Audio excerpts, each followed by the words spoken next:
जब गिरेगा तो भी एक हादसा हो सकता है। ये विभाग की लापरवाही का नतीजा है, जिसके तहत एक युवक की जान चली गई है। लगता है कि किसी दिन घर के आसपास भी हो जाएगा तो घर को भी अभी प्रॉपर स्टाफ नहीं है और ये अभी आपको नहीं मिल सके जल्दी। भाई को मैं भी यहाँ थोड़ा जिंदा ढूंढ लेता। यहाँ आपकी कोई मदद नहीं कर सकते, आपका भाई इकलौता खोया नहीं है, ऐसे हजारों डेली के केस आते हैं। थोड़ी सी मदद कर देती हमारी तो रातों रात हम ढूंढ के उसको बचा सकते थे। छोटी सी झोपड़ी टाइप की बनी हुई नीले रंग की, उसमें रात को एक आदमी बैठा था वहाँ पे। सुबह हम जा रहे हैं उसके मृत शरीर को लेके घर पे। तो शीतल छाया डायग्नोस्टिक पालम का सबसे बेहतर और एकमात्र ऐसा संस्थान जो उपलब्ध कराता है सुविधा।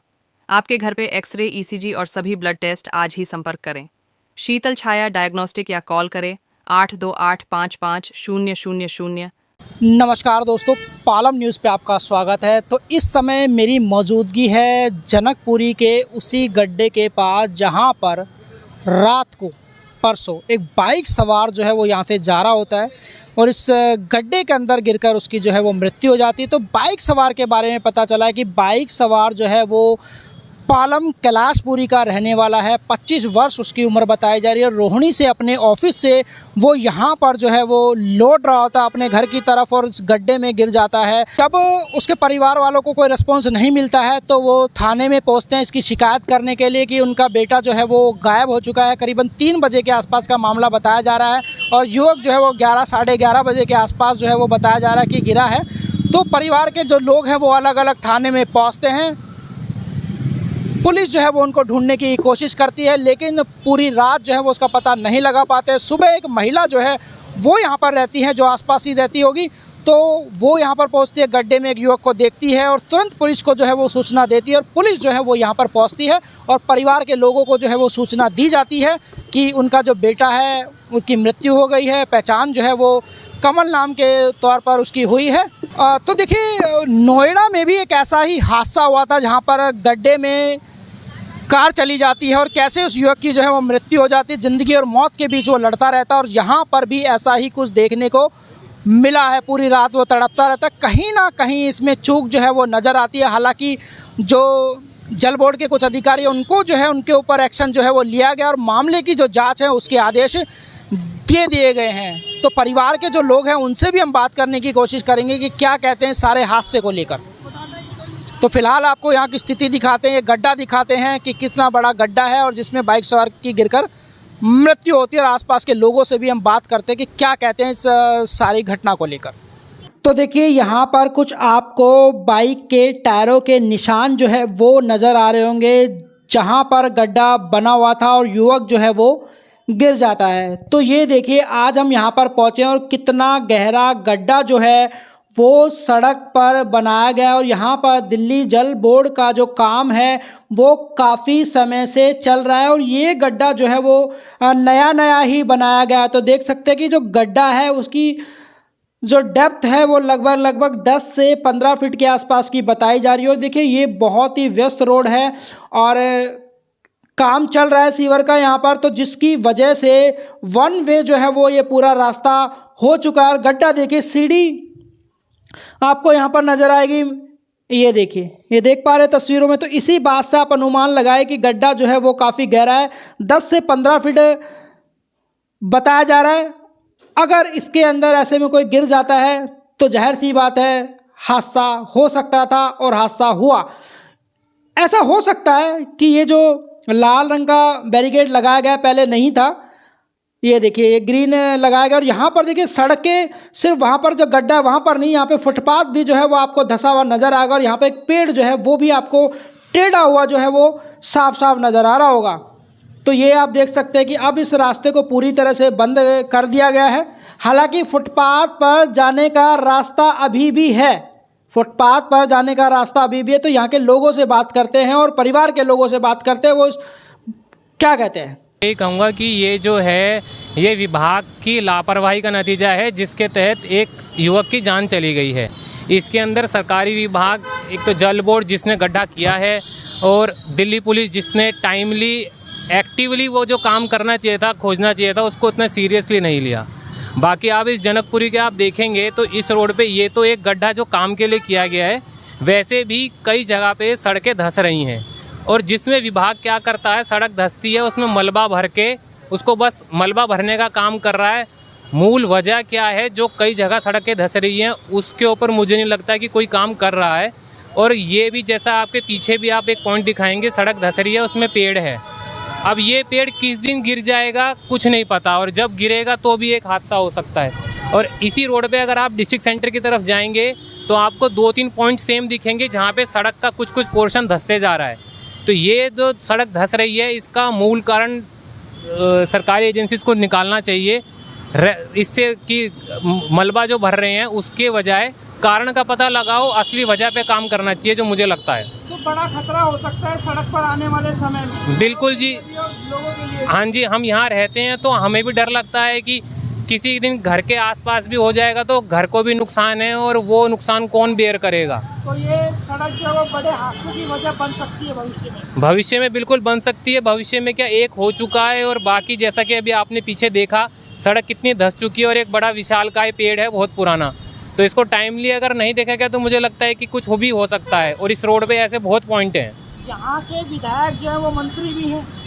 हाँ जी, अब विधायक हैं, वो मंत्री भी हैं। अब वो तो विधायक जी बताएंगे कि वो किस स्तर पे क्या काम कर रहे हैं इस पे, उसकी तो हमें जानकारी नहीं। इस रोड की हालत खराब है जी, ये तो लगभग ये पिछले 6 महीने से यहाँ पे काम चल रहा है, जो मुझे ज्ञात है। 6 महीने से तो यहाँ पे इस रोड पे काम चल रहा है। तो मैंने पता किया था जो काम कर रहे थे, तो उन्होंने बताया कि मेन सीवर लाइन जो है, जो जिस रोड से नीचे जाती है, उसको बनाने का काम चल रहा है, क्योंकि वो बहुत पुरानी है और सीवर की समस्या भी यहाँ पे अब आम हो चली है। जनकपुरी इलाके में हर एरिया में ऐसा है कि सीवर की समस्या है, तो ये उसको दुरुस्त कर रहे हैं, और ये आगे डिस्ट्रिक्ट सेंटर तक काम करेंगे। और ये अभी पूरा लंबा प्रोजेक्ट है, इसमें तो टाइम लगेगा।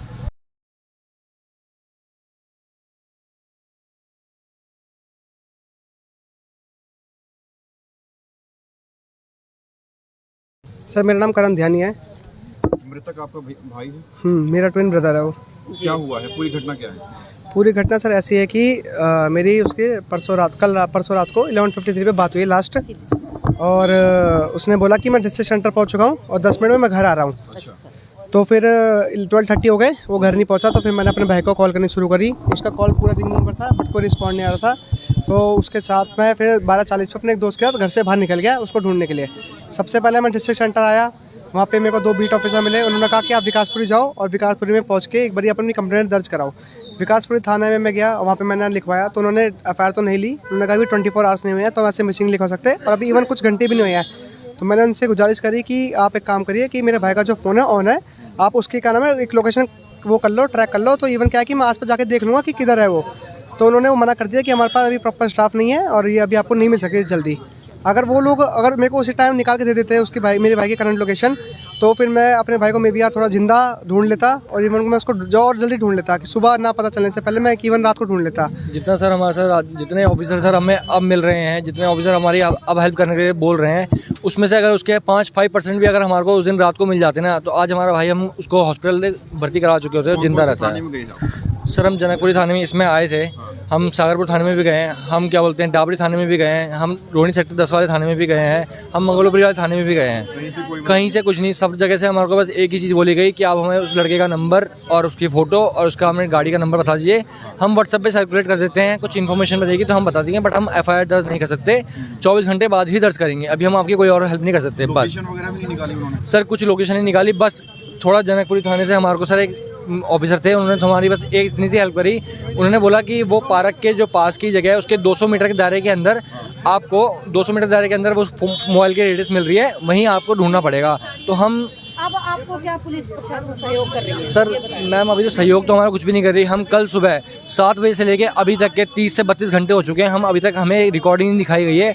वहाँ पे बाकायदा वहाँ पे 8-9 कैमरे लगे हुए हैं, जिसमें से पुलिस प्रशासन ये बोल रही है, सरकार ऐसे बोल रही है कि उसमें से कुछ कैमरे चल ही नहीं रहे। तो वहाँ पे लगाए क्यों गए हैं वो कैमरे? और कुछ कैमरे चल रहे हैं तो उनमें लाइव रिकॉर्डिंग चल रही है, उसमें प्लेबैक नहीं चल रहा। तो वो प्लेबैक क्यों नहीं चल रहा मुझे ये समझ नहीं आ रहा। वहाँ पे इतने बड़े बड़े वहाँ पे आपको हार्ड डिस्क के डब्बे लगाए गए हैं, इतने बड़े हार्ड उसमें कवर हो रही है, लाइव लोकेशन आप कहाँ देख रहे हो? उस वो लगाने का फ़ायदा क्या है उस चीज़ का? लगता है कि अगर आपकी समय पर मदद हो जाती तो भाई जिंदा होता। सर सच में अगर हमारा भाई ये बोल रहे हैं कि 12-15 के आसपास के हादसा है, अगर हम उसको 12 40 के आसपास हम उसको ढूंढना शुरू कर देता। तो हमें अगर वो मिल जाता 1 बजे तक 1:30 बजे तक मिल जाता तो हम उसको, आज उसके हाथ पैर में चोट लगी होती मगर उसको हम हॉस्पिटल में दर्ज करा के उसकी जान बचा सकते थे। मृतक जो है सागरपुर थाना क्षेत्र में रहता है, सागरपुर थाने में क्या कहा गया? सर सागरपुर थाने में हमें ये कहा गया कि जहाँ आपकी बात हो रही है जनकपुर थाने में, वहाँ जाइए, हम यहाँ आपकी कोई मदद नहीं कर सकते, आपका भाई इकलौता खोया नहीं है, ऐसे हज़ारों डेली के केस आते हैं, ऐसा बोला गया है हमारे को वहाँ पे।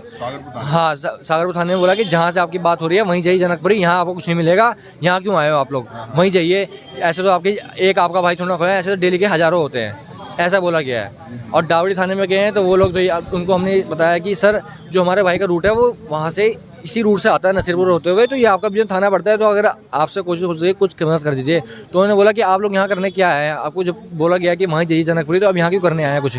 अगर आपका भाई पोस्टमार्टम सर हो गया है, कल सब कुछ हो गया है। गिरने के कितनी देर बाद मौत हुई होगी? सर ये तो सर हमें भी नहीं पता, हमें एग्जैक्ट भी नहीं पता सर कि गिरा कब है, क्योंकि मैं बताता हूँ रात को जब हम 1 बजे करीब 1:30 बजे करीब वहाँ ढूंढ रहे थे रोड पे, तो वहाँ पे जहाँ पे गड्ढा है वहाँ पे एक छोटी सी झोपड़ी टाइप की बनी हुई नीले रंग की, उसमें रात को एक आदमी बैठा था वहाँ पे।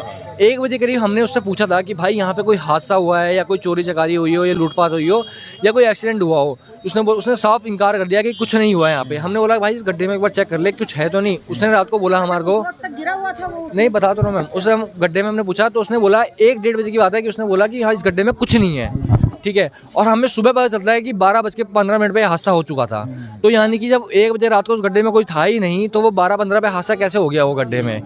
और अब वो बंदा हमें मिल ही नहीं रहा। हमने इनको अभी सर को अभी अंदर जाके यही बोला कि कम से कम उस बंदे को तो ढूंढ लीजिए जिसको हम रात को वहाँ बैठा था वो। अच्छा, इसमें लापरवाही आपको प्रशासन की भी नजर आ रही है कि ओपन गड्ढा था, सर बैरिकेड वगैरह था? सबसे बड़ी लापरवाही है दिल्ली जल बोर्ड की, जिसने सिक्योरिटी पर्सन कुछ भी नहीं कर रखा था, सेफ्टी पे एक साइड से ओपन कर रखा था, बिल्कुल ही ओपन था, एक साइड से बंद था, और उसके डिवाइडर जिस साइड जो फुटपाथ होता है उस साइड कुछ भी नहीं था।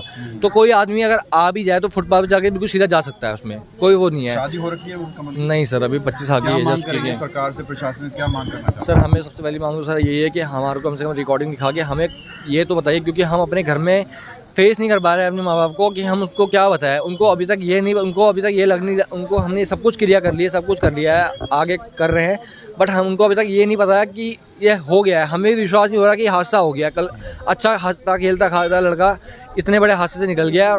हमें ये समझ नहीं है सर, मैं उसका बचपन से हूँ, LKG से पढ़ा हूँ, साथ में रहा हूँ, साथ में खाया हूँ, एक ही खून अलग है, बस फैमिली हम सबकी एक ही थी, ठीक है। हम आंटी को फेस नहीं करवा रहे। आंटी हमें बोल रही है कि हम तेरे को बोला था रात को जब हम ढूंढने निकले थे, हमें बोला गया था कि उसको लेके ही आना घर में।